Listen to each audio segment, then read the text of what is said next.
Hello everyone, welcome to the coding Gyaan channel. आज के इस लेक्चर में हम परमुटेशन की प्रॉब्लम को एनिमेशन की हेल्प से समझेंगे और लीड कोड पे उससे रिलेटेड प्रॉब्लम्स को सोल्व करेंगे। तो चलिए बिना देरी के आज का हमारा सेशन शुरू करते हैं। तीन एलिमेंट के इस कॉम्बिनेशन को टोटल कितनी बार रीअरेंज करके लिख सकते हैं हम? इस कॉम्बिनेशन को हम जितनी भी बार रीअरेंज करके लिख सकते हैं वो सारी उसकी परमुटेशंस होती है। इस केस में अगर हम इस नंबर को भी या इस कॉम्बिनेशन को भी इंक्लूड करें तो टोटल तीन नंबर के या तीन एलिमेंट के इस कॉम्बिनेशन को हम 6 बार रीअरेंज करके लिख सकते हैं, यानी इसकी टोटल 6 परमुटेशन हो सकती है। टोटल परमुटेशन को हम कॉम्बिनेशन की लेंथ के फैक्टोरियल से निकाल सकते हैं, यानी इस केस में यहाँ पे इस कॉम्बिनेशन की लेंथ 3 है, तो 3 का जो भी फैक्टोरियल आएगा उस फैक्टोरियल के इक्वल ही टोटल परमुटेशन होती है। मान लीजिए यहाँ पे हमारे पास 4 एलिमेंट होते हैं, तो 4 का जो भी फैक्टोरियल होता उतनी बार हम उन 4 एलिमेंट्स को रीअरेंज करके लिख सकते हैं, यानी उतनी बार हम उसकी परमुटेशंस बना सकते हैं। अब इसकी नेक्स्ट परमुटेशन इन्हीं नंबर्स में से कोई होगी। मान लीजिए हमें 1 2 3 की नेक्स्ट परमुटेशन निकालनी है, तो इसे 1 2 3 को हम 123 के फॉर्म में अगर पढ़ें तो 123 से जस्ट बड़ा कोई नंबर इस कॉम्बिनेशन में हमें दिख रहा है क्या? जस्ट बड़ा, हाँ, 132। तो इसकी नेक्स्ट परमुटेशन यही होगी, इससे जस्ट बड़ा नंबर इसकी नेक्स्ट परमुटेशन होगी। अब 132 के बाद हमें 213 मिल रहा है जो कि 132 का नेक्स्ट परमुटेशन होगा।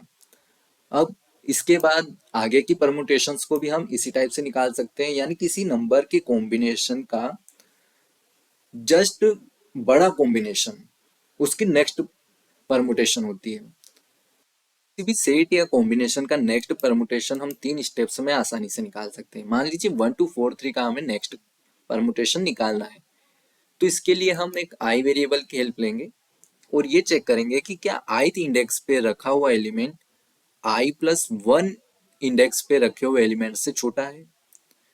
अगर नहीं है तो इस i को हम डिक्रीज करेंगे।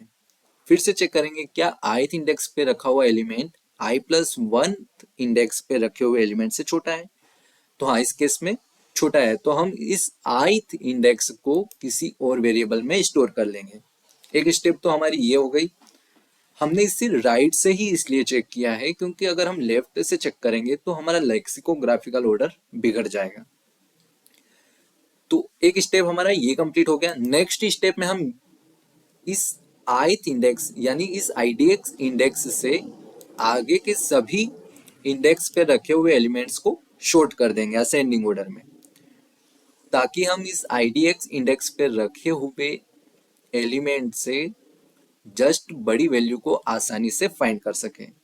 जैसे ही हमें इस idx इंडेक्स से जस्ट बड़ी कोई वैल्यू मिल जाती है तो हम उसे स्वैप कर देंगे उसके साथ और अपने लूप को ब्रेक कर देंगे। इन 3 स्टेप्स में हम नेक्स्ट परमुटेशन को आसानी से निकाल सकते हैं। तो चलिए इस प्रॉब्लम को हम लीड कोड पर सॉल्व करते हैं। इस प्रॉब्लम को सॉल्व करने के लिए सबसे पहले इस नम्स वेक्टर की साइज को एक वेरिएबल में स्टोर करेंगे। int n equal to nums dot size of. इसके बाद फर्स्ट स्टेप में हम वेक्टर के राइट साइड से चेक करेंगे कि क्या किसी इंडेक्स पे रखी हुई वैल्यू उसके जस्ट नेक्स्ट वाले इंडेक्स से पे रखी हुई वैल्यू से छोटी है। तो इसके लिए एक फॉर लूप की हेल्प लेंगे। Int i equal to n-2 से अपने लूप को चलाएंगे जब तक i is greater than equal 0 है, तब तक लूप चलेगा और हमेशा 1 से डिक्रीज करते रहेंगे। nums of i is less than nums of i+1। अगर ये कंडीशन या इफ कंडीशन हमारी ट्रू हो जाती है तो हम एक वेरिएबल में पहले वेरिएबल क्रिएट करते हैं। Int idx equal to -1। अभी के लिए इसमें -1 असाइन करते हैं। जैसे ही ये इफ कंडीशन ट्रू होगी तो हम इस idx वेरिएबल में इस इंडेक्स को स्टोर कर लेंगे। उसके बाद सेकेंड स्टेप में हम इस इंडेक्स से आगे के सभी एलिमेंट्स को शॉर्ट कर देंगे। तो यहाँ पे शॉर्ट फंक्शन की हेल्प लेंगे। Short nums dot begin of, ये हमारे 0th इंडेक्स को शो करता है, तो 0th इंडेक्स से नहीं उसके आगे के IDX इंडेक्स के एक आगे से लेकर नम्स वेक्टर के एंड तक हमें वैल्यूज को शॉर्ट करना है। ये हमारा सेकेंड स्टेप कंप्लीट हो गया। थर्ड स्टेप में हम इस IDX इंडेक्स से आगे किसी ऐसी वैल्यू को चेक करेंगे जो इस IDX इंडेक्स पे रखी हुई वैल्यू से बड़ी हो। तो इसके लिए एक फॉर लूप की हेल्प लेंगे। Int i equal to IDX से एक आगे वाले इंडेक्स से हमें चेक करना है और i is less than n i plus plus. ये चेक करेंगे if nums of IDX is less than nums of i। ये कंडीशन ट्रू होती है तो हम स्वेप कर देंगे नम्स के IDX इंडेक्स पे रखी हुई वैल्यू को और नम्स के ith इंडेक्स पे रखी हुई वैल्यू को, और लूप को ब्रेक कर देंगे। तीनों स्टेप्स कंप्लीट हो चुके हैं।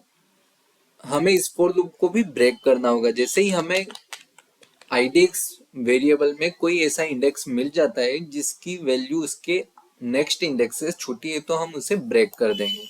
अब यहाँ पे एक एग्जांपल देखते हैं जिसमें सारे नंबर्स उल्टे हैं। तो अब इसका नेक्स्ट परमुटेशन निकालने के लिए यहाँ पे हमारे IDX वेरिएबल में ऐसा कोई इंडेक्स कैप्चर ही नहीं होगा। तो इसके लिए हम सिंपली इस पूरे नम्स को रिवर्स कर देंगे। तो यहाँ पे एक चेक मार्क लगाएंगे। If IDX equal to -1 reverse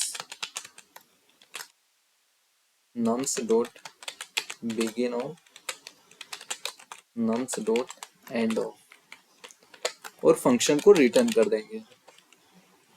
इसके बाद कंस्ट्रेंट में यहाँ पे वेक्टर की साइज 1 भी हो सकती है। तो इस केस में 1 की परमुटेशन 1 ही रहेगी। तो 1 के लिए नेक्स्ट परमुटेशन हम नहीं निकाल पाएंगे। तो यहाँ पे n इक्वल टू 1 के लिए फंक्शन को रिटर्न कर देंगे।